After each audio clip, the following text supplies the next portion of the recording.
Hi everybody, it's Heidi Hope and it's FAQ Friday. I'm here from my backyard actually, and it's kind of nice back here. This is I've got like this giant softbox over my head from my umbrella on the deck, and it's a beautiful sunny day, and it's like a spa with the birds out here, so I'm kind of digging this location. You might see me here more often on Fridays. So the reason I was home this Friday is because I have to finish my business plan for photographers, which I am releasing next week. And it's crazy amazing. I'm so excited for it. But I cannot focus in my office because there's always a million distractions. So I lock myself away in my home office, and I'm much more able to get everything done that way.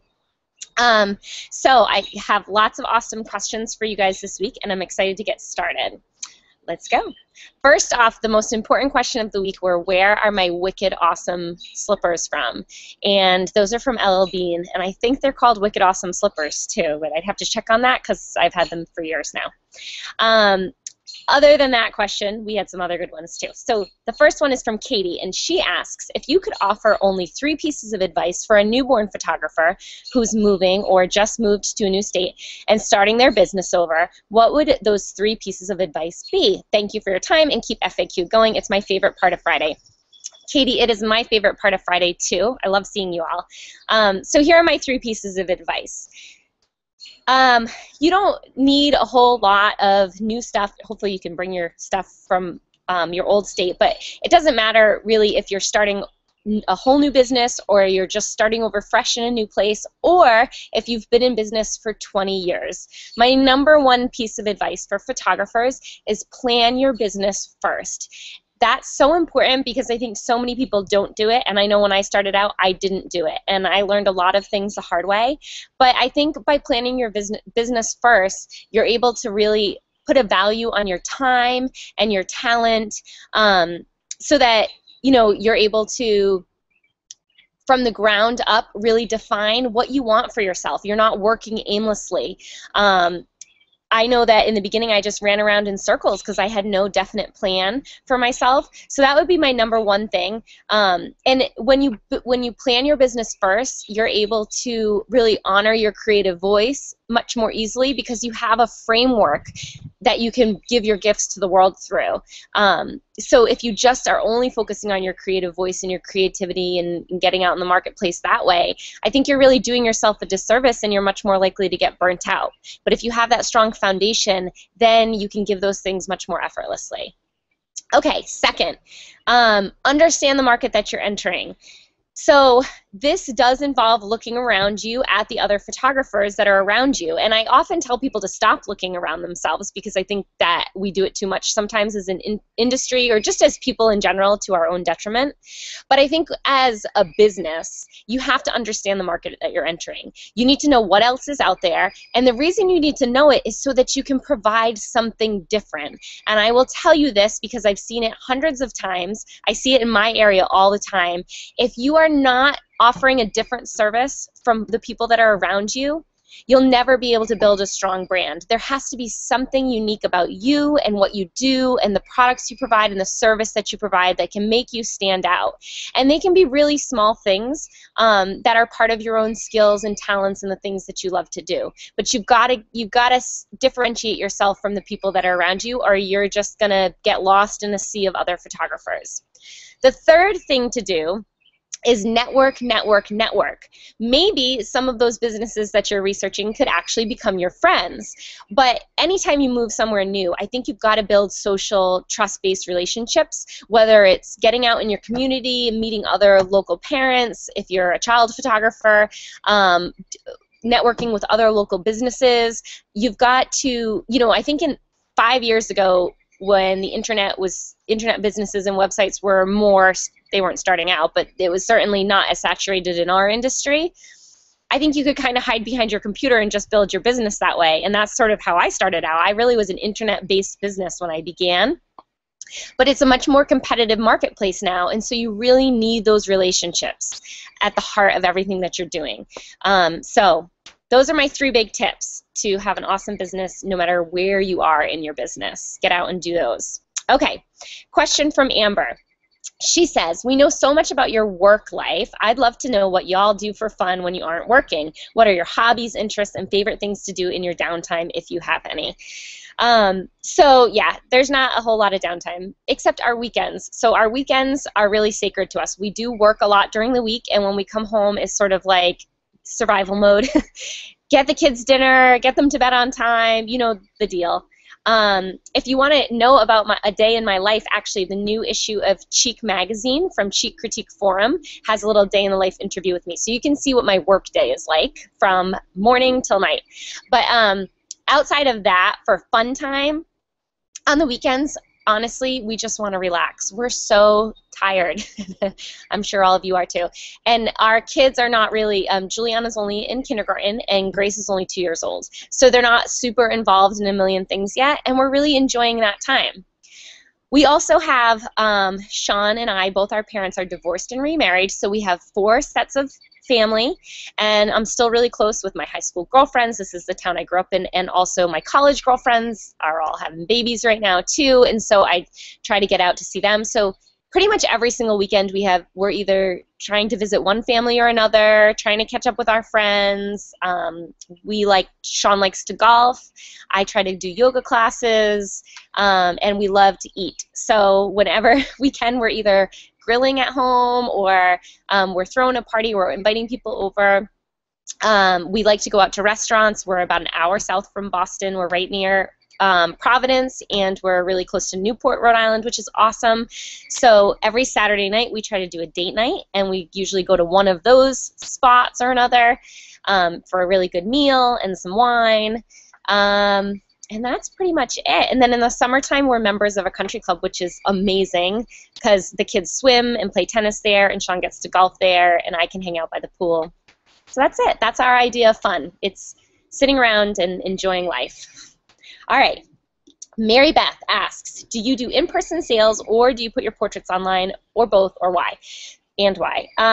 So we do in-person sales, which I highly recommend, and we use a service called ProSelect, a software that it's projection sales. Sean does all the sales appointments in person, and I love that because really I think that with the amount of pictures we give our clients, they sometimes get overwhelmed and they don't know what to do with all of the images. And we're so passionate about people doing something with the images when they leave. And I talk about this all the time. Our clients are busy professionals and they don't have time to do this for themselves. We are the artists and we know how to help them do something beautiful with their images. So that's a huge part of the service that we provide at our studio. So we do the in-person sales to help consult them and help them figure out what they want to do after the pictures have been taken. Then we have an optional online ordering gallery if they need to finish decisions at home, or if their family or friends want to see the gallery and order, then they can do that. And so that's why we kind of have that combo of both.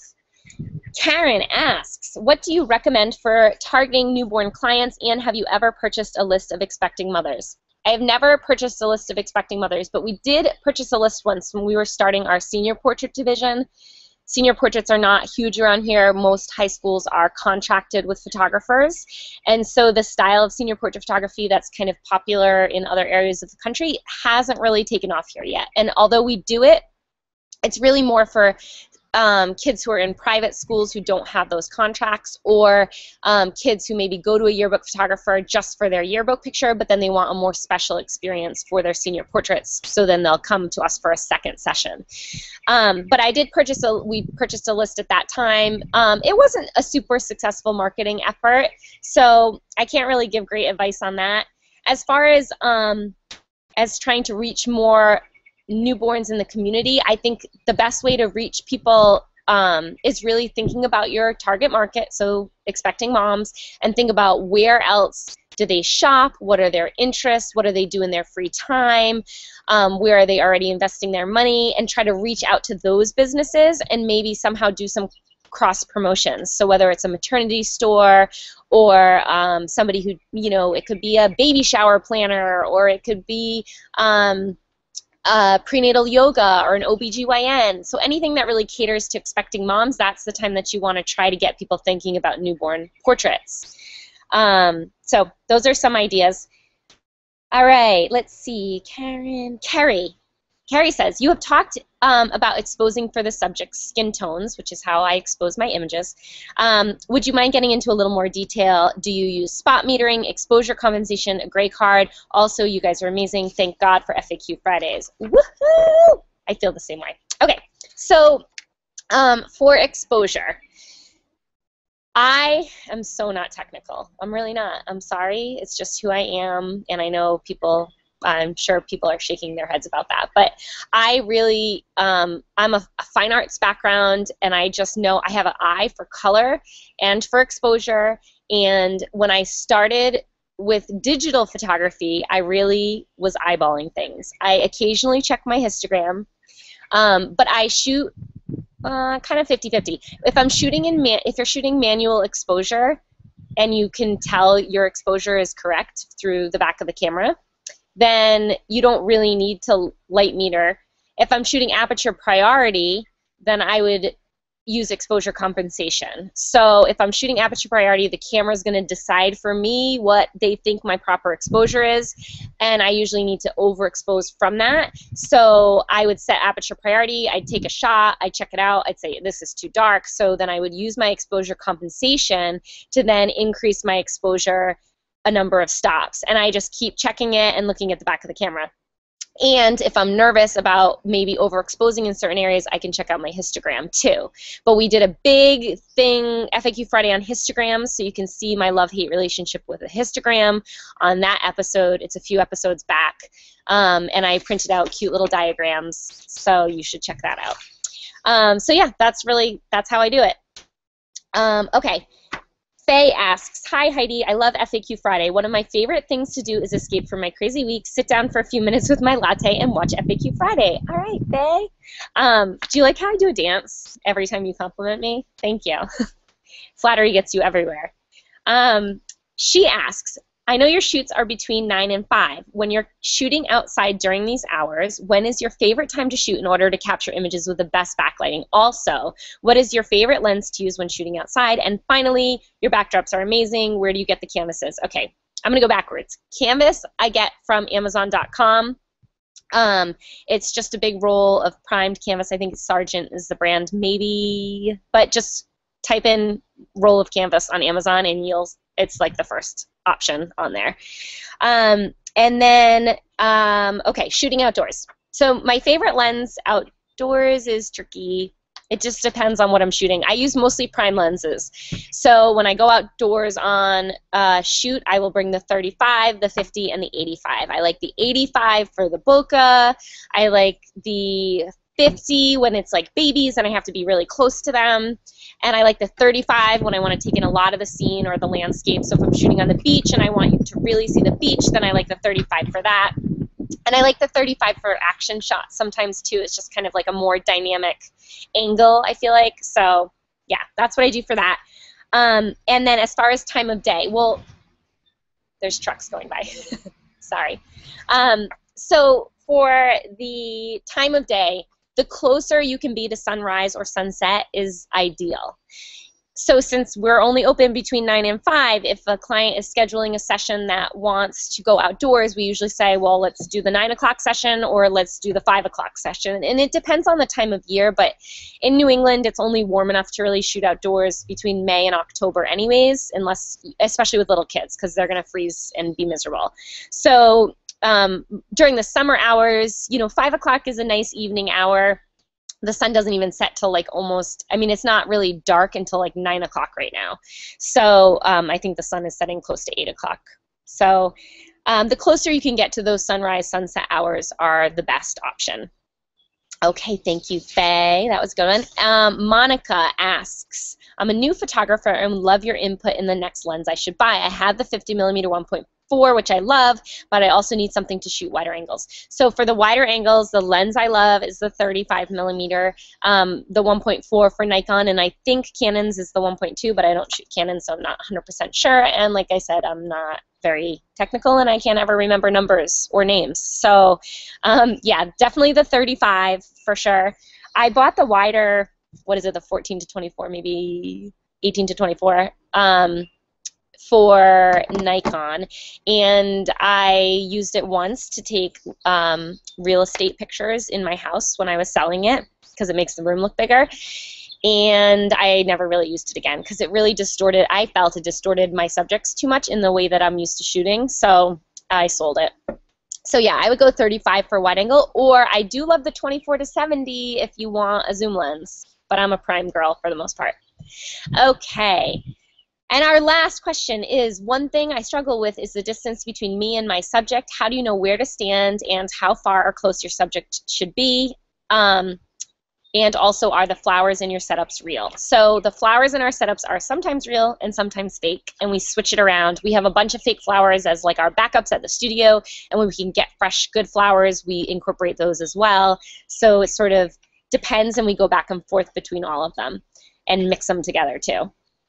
And then distance from subject. So I'm the wrong person to ask on this because I am always moving around like a crazy woman.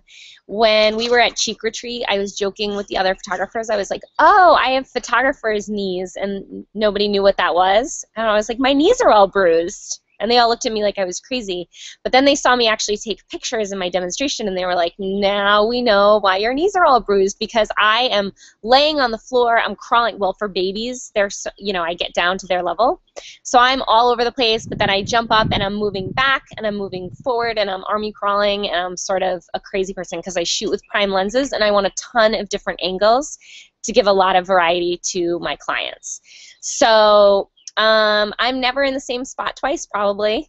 So as far as distance from subject, that is always changing for me. My only advice is, you know, if you want a more shallow depth of field, you want to get closer to your subject or use a longer lens. And if you want more depth in your focus, then you want to move away from your subject or use a shorter lens. But every lens length, focal length, whether you're using a 35 or an 85, that's going to determine how far away you need to be as well. But if you're having issues with focus, then you could certainly step away from your subject so that more of your image is in focus. You don't have such a shallow depth of field. So those are our questions this week. Woo! We went through them, and I finally enabled the live question and answer app, and I don't think we've got any there. So hopefully I got all of you. Facebook is being so difficult with our posts lately. So even some of your questions I'm not even seeing until like the next day. Then it'll show up because they really want me to just pay for advertising. And I am not doing it, Facebook, all right? So stop with the madness. If you want to make sure that you don't miss our call for questions, you really need to be over here on Google+, because I promise for now at least you will see them.